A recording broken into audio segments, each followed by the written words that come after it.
What's up, Che novità in Europa? Radio 9 l'Europe. What's up, Europe?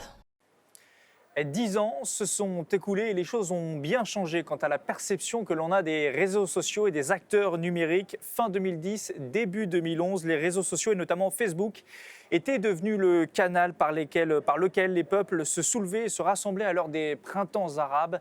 Janvier 2021, Twitter, Facebook, YouTube décidaient de fermer les comptes du président américain sortant, Donald Trump. Et ce, après l'assaut sur le Capitole à Washington, accusé d'attiser la haine, de diffuser les fausses nouvelles et de nourrir les pires comportements. Ils sont aussi interrogés quant à leur pouvoir sur nos démocraties. Vont-ils trop loin ? Ces plateformes aussi appelées les GAFA et tant d'autres sont-elles devenues trop puissantes, hors de contrôle du pouvoir politique ?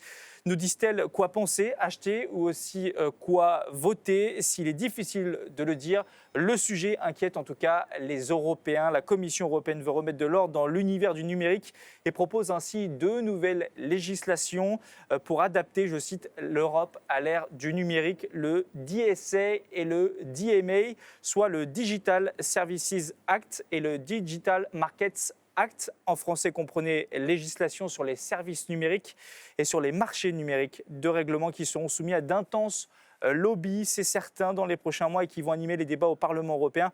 Et cela tombe bien puisque nous sommes au Parlement européen de Bruxelles pour ce nouveau numéro de What's Up Europe. Cette émission vous est présentée par la rédaction de Café Babel et Radio Sensation. Notre invitée aujourd'hui est Anna Cavazani, eurodéputée verte allemande. Bonjour. Bonjour.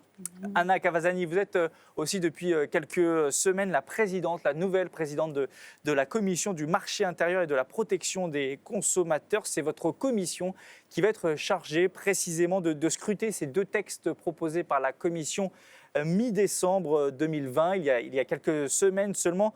Tout d'abord, une réaction de votre part sur ce hasard du calendrier avec les événements qui sont survenus début janvier à Washington avec cet assaut donné sur le Capitole qui a suivi quelques heures après ou quelques minutes après un discours de Donald Trump.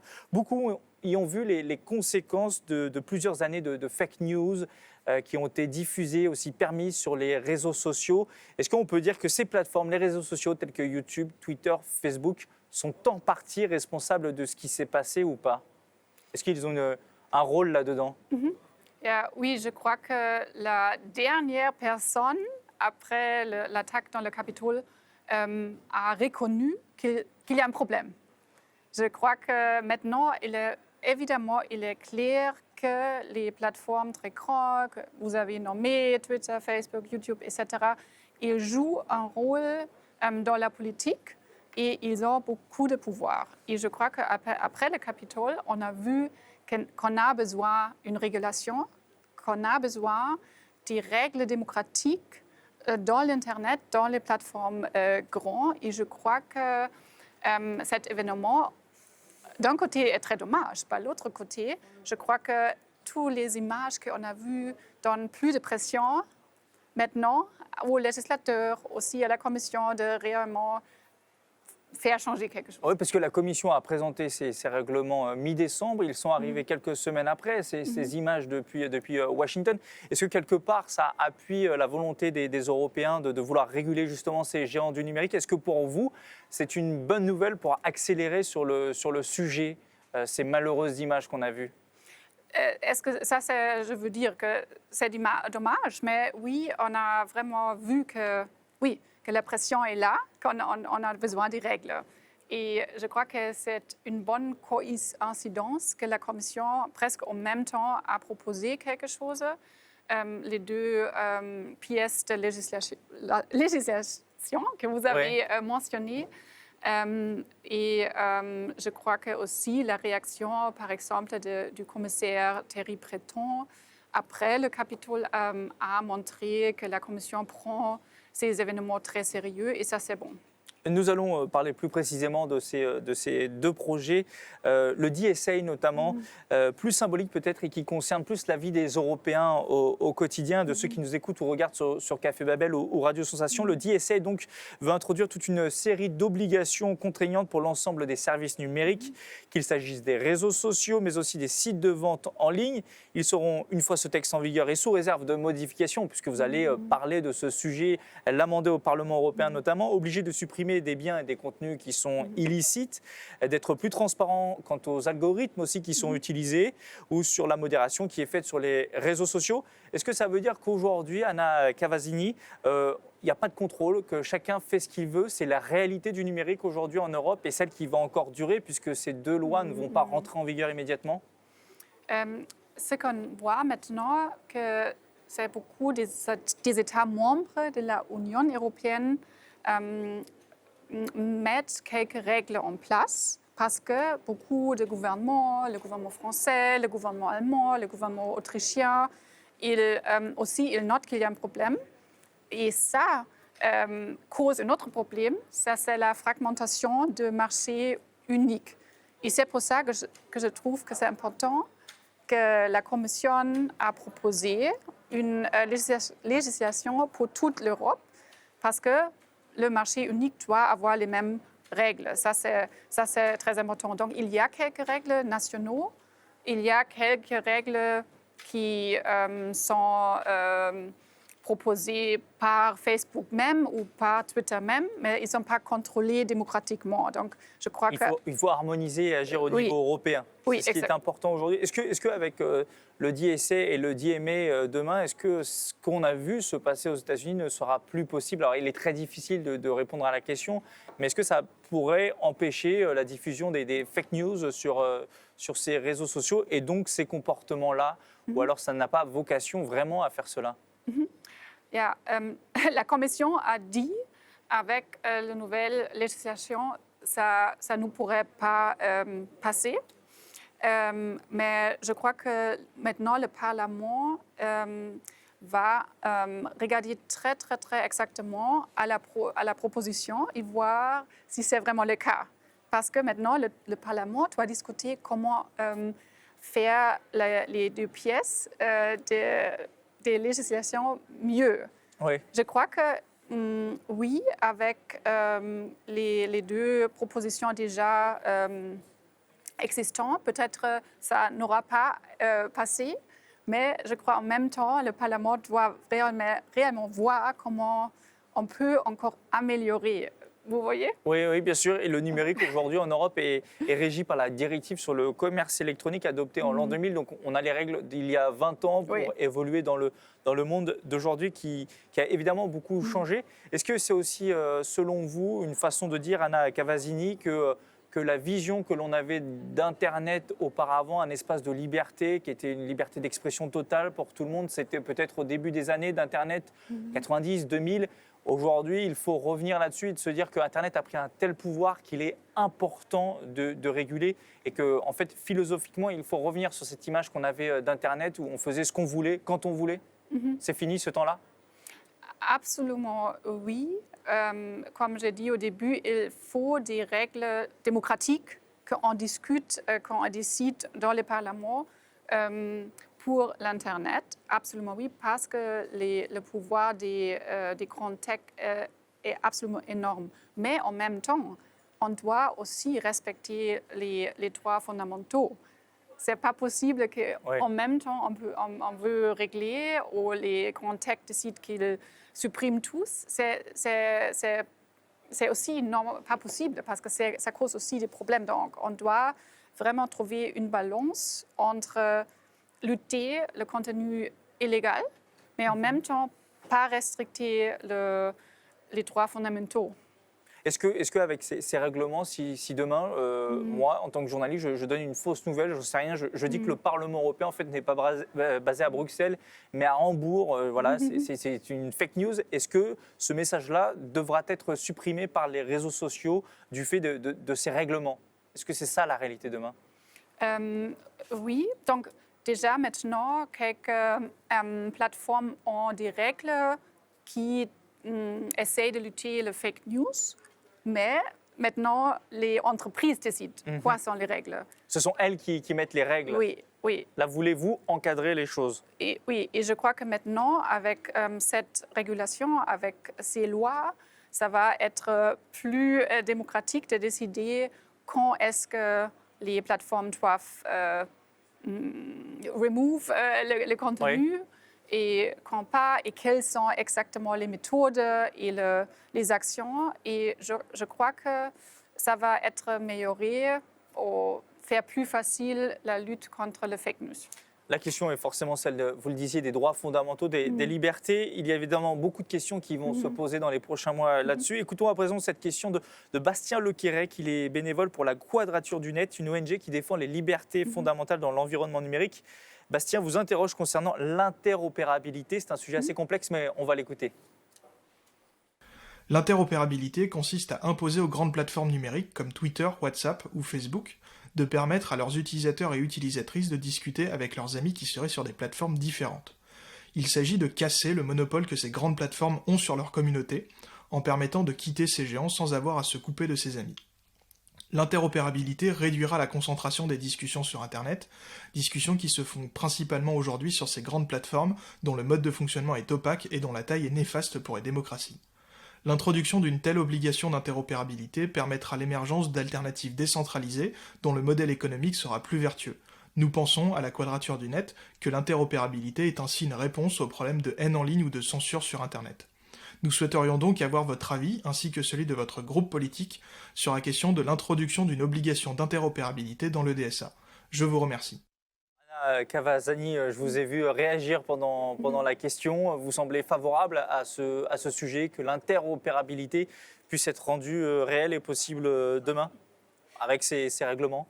Oui, je suis comme une politicienne verte absolument d'accord avec la Quadrature du Net, ou avec ce qui était dit. Dans le DMA, donc pas le DSA, dans le DMA, il y a déjà un petit truc d'interopérabilité, mais ce n'est pas fort. Et donc, je crois que le vert, dans le processus qui vient, on va lutter pour faire renforcer le principe d'interopérabilité, parce que je crois, oui, en fait, on a quelques monopoles avec les grandes tech, et je crois que c'est mieux pour le consommateur qu'ils peuvent changer plus facile, moins Bien sûr, et nos habitudes de toujours aller sur Facebook, WhatsApp, Twitter notamment. Oui. D'ailleurs, quand on parle de ces géants du numérique, on les appelle les GAFA, les GAFAM, c'est comme on veut selon les acronymes.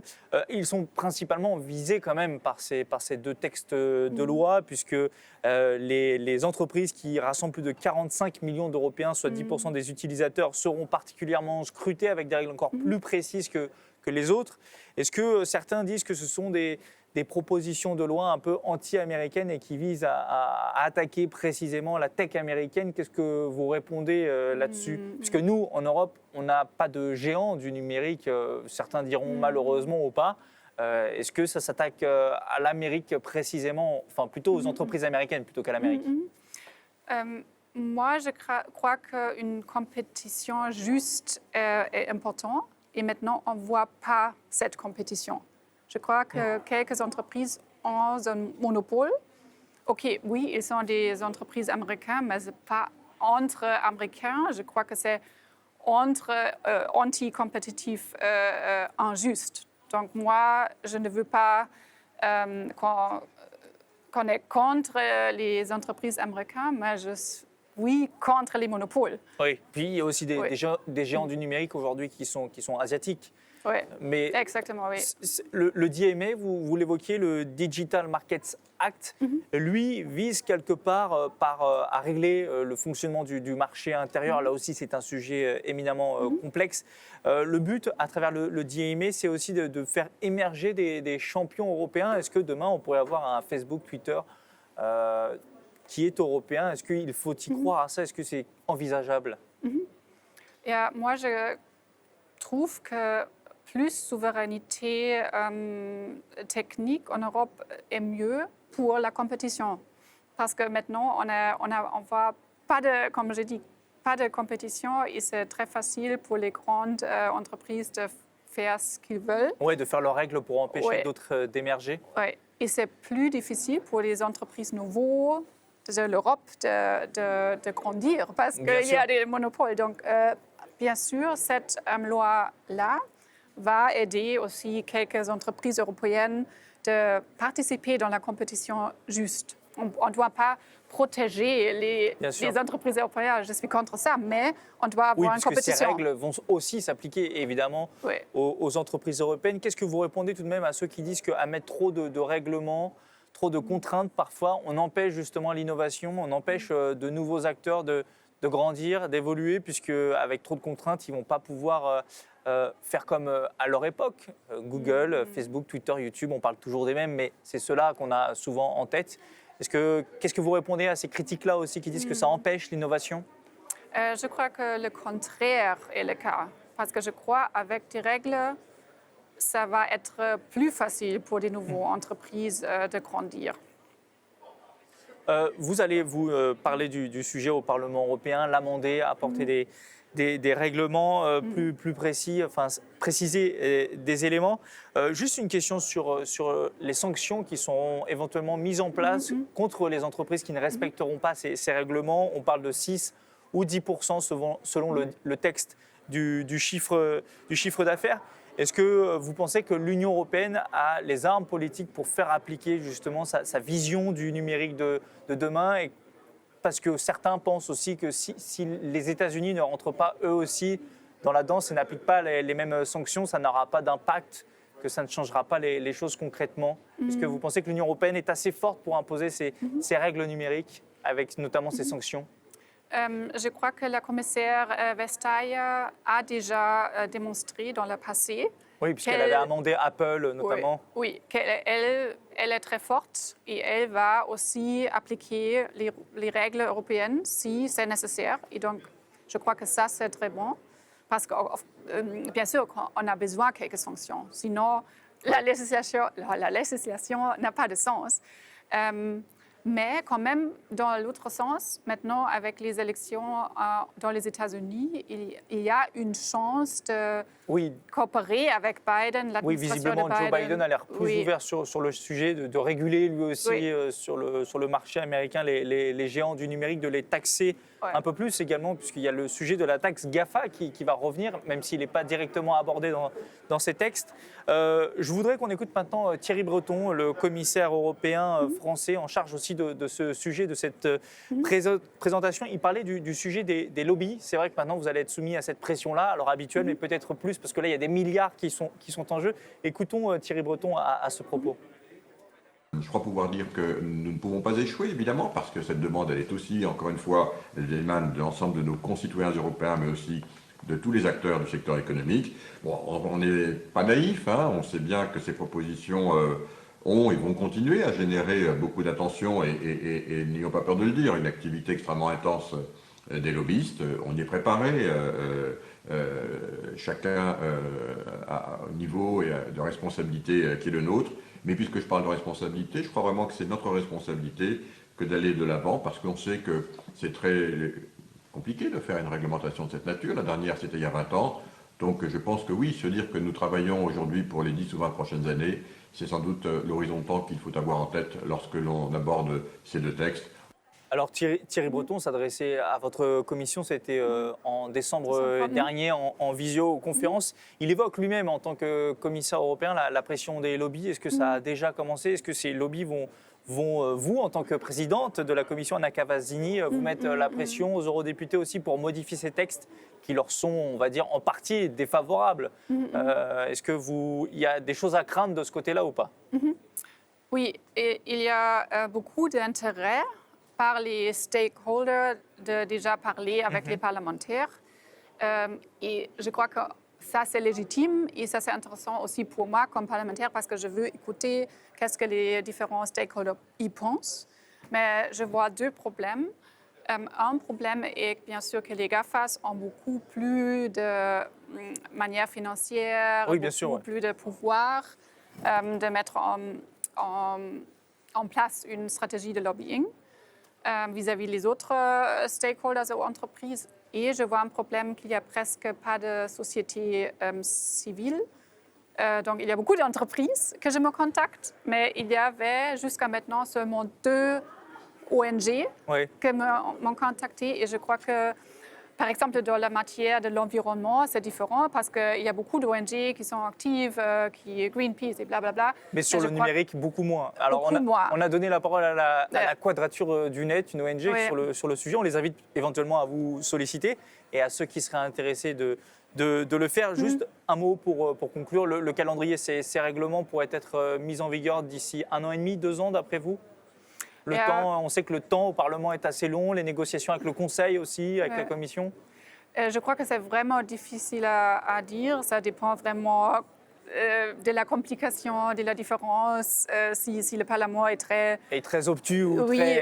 très têtu sur certains sujets. Oui, donc ça va être plus facile. Il y aura des négociations aussi au sein du Conseil, puisqu'on sait que tout le monde n'a pas le même point de vue. Peut-être que les Exactement. Irlandais n'ont pas le même point de vue que les Français ou les Allemands. Là-bas, on sait qu'il y a beaucoup de sièges sociaux de géants du numérique. Ouais. Une dernière question pour conclure. J'évoquais le sujet de la taxe GAFA, alors qui n'est pas évoqué dans ces deux textes de loi, mais elle va revenir sur le tapis en 2021. Est-ce que vous êtes, vous, favorable à ce que l'Union européenne fasse une taxe elle-même contre ces géants du numérique sur leur chiffre d'affaires pour financer des projets, notamment, et pour eux qui échappent, on le sait, aux impôts en Europe? La France avait voté une telle loi, d'autres pays aussi, mis en suspens pour favoriser les négociations. On sait que Joe Biden est aussi favorable à ça. Est-ce que vous y croyez? Est-ce qu'il faut y croire pour 2021? Parce que c'est un vieux sujet maintenant.